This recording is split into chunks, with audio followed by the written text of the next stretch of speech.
Ready?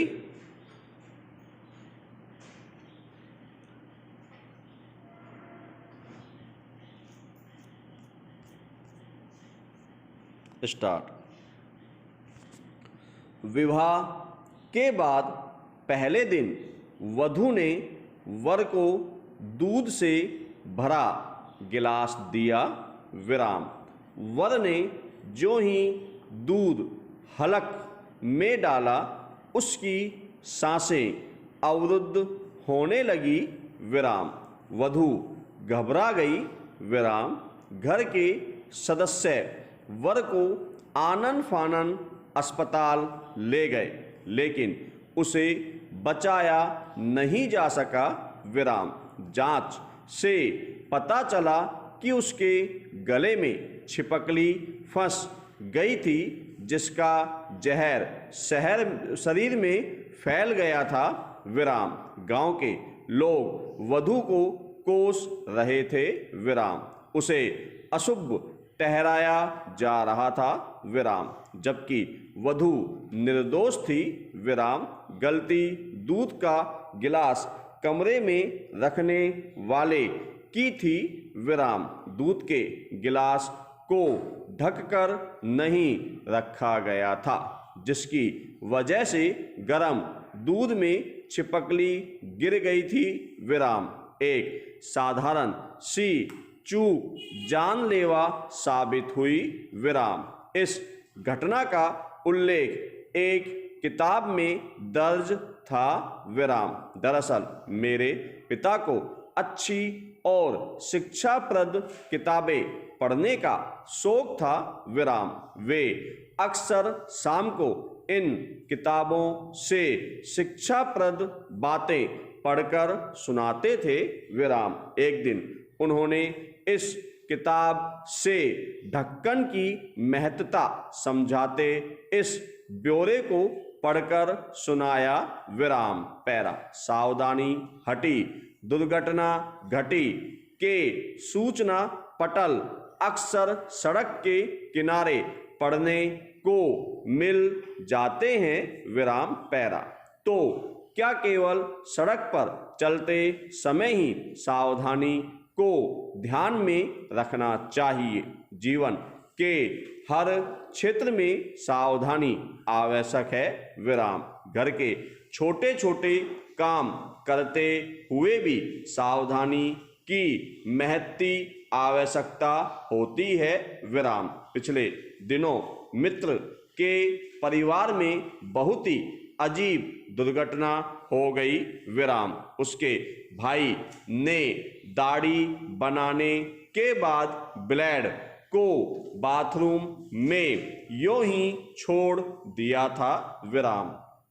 स्नान से निवृत्त होने के बाद नहाने की साबुन भूलवश उसी ब्लेड पर रखकर छोड़ दी। विराम। कुछ समय बाद घर का एक अन्य सदस्य स्नान के लिए गया। विराम। उसने जो ही साबुन को शरीर पर रगड़ा उसका पूरा शरीर लहूलुहान हो गया। विराम। एक पल को वह समझ नहीं पाया कि पानी इतना रक्ताभाव क्यों हो रहा है। विराम। जब उसे पीड़ा का एहसास हुआ तो हाथ में लिए साबुन को देखकर उसके होश फाख्ता हो गए। विराम। साबुन के नीचे नंगी ब्लेड चिपकी हुई थी। विराम। उसकी हालत इतनी बिगड़ गई कि गहन चिकित्सा की आवश्यकता पड़ी। विराम। शरीर में कई जगह टांके भी लगाने पड़े। विराम। पैरा। घरों में होने वाली छोटी छोटी चूक कई बार गंभीर और जानलेवा साबित होती देखी गई है। विराम। व्यक्ति रोजमर्रा के नियमित और स्थापित काम करने का आदी सा हो जाता है। विराम। वह इन कामों को यंत्रवत करने लगता है। विराम। रोजमर्रा के कामों को निपटाने में विशेष ध्यान देने की आवश्यकता नहीं पड़ती, विराम। कई बार वह कोई काम कर चुका होता है लेकिन कुछ देर बाद याद पड़ता है कि अमुक काम अभी बाकी है, विराम। जब वह उस काम के लिए दोबारा जाता है तो अचंभित हो जाता है, विराम। वह घर के दूसरे सदस्यों से पूछता है कि आखिर यह काम किया किसने, विराम। अनेक बार उसके उलट भी होता है, विराम। वांछित कार्य किया भी न हो लेकिन ऐसा लगता है कि काम को अंजाम दे दिया गया है, विराम। चिकित्सकीय भाषा में इस प्रकार की मनः स्थिति को चिंतन की ओवरलैपिंग कहा गया है, विराम।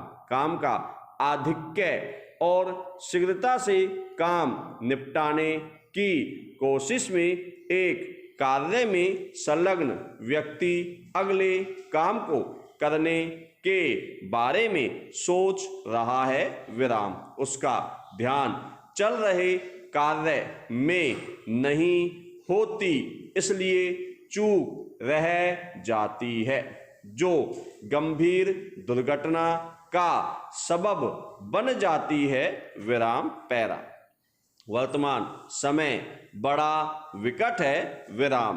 कोरोना संक्रमण का खतरा बना हुआ है, विराम। संक्रमण से बचाव के लिए सुरक्षित दूरी और सफाई की बात समझाई जा रही है, विराम। यह बीमारियों का मसला है, विराम। लेकिन कई बार सड़क पर चलते समय महज सेकंड भर की चूक अपनी और दूसरों की जान पर खतरा पैदा कर देती है, विराम। सड़क हादसों पर जितनी भी दुर्घटनाएं होती हैं वे सब इसी पल भर की लापरवाही या ध्यान भटकने की वजह से होती हैं, विराम। लोग संकट की घड़ी में भी अनदेखी करते हैं, विराम। आखिर अपने ही जीवन को दांव पर लगाने के मामूली सी चूक क्यों कर दी जाती है, विराम। पैरा। एक दिन मैं दफ्तर में था, तभी घर से फोन आया कि बिस्तर पर रखी रजाइयों से धुआं उठ रहा है, विराम। कुछ देर बाद उसमें आग भड़क उठी, विराम। मुझे अपनी गलती का एहसास हुआ, विराम। दफ्तर निकलने की जल्दी थी, इसलिए बिस्तर के पास लगे प्लग में इलेक्ट्रिक प्रेस लगाकर कपड़े इस्त्री किए और बटन बंद किए बिना प्रेस को बिस्तर पर यूं ही छोड़कर निकल आया था, विराम। हालांकि सजगता और सतर्कता से एक बड़ा हादसा टल गया, विराम। हम कितनी मर्तबा बिजली का बटन बंद किए बिना ही पानी से इमर्शन रोड निकालने लगते हैं, बिजली के प्लग लगाने और निकालने लगते हैं, विराम। आपाधापी के वर्तमान परिवेश में ऐसी गलतियां आम हो गई हैं, विराम। मन लगाकर काम करने की आदत में भारी कमी आई है, विराम। जबकि मन लगाकर काम करने का सूत्र वाक्य पुरातन और हमारी संस्कृति का हिस्सा रही है, विराम। जानते हुए बार बार चूक करने को आध्यात्मिक प्रज्ञा अपराध कहा गया है और ऐसी चूक का खामियाजा भुगतना पड़ता है, विराम।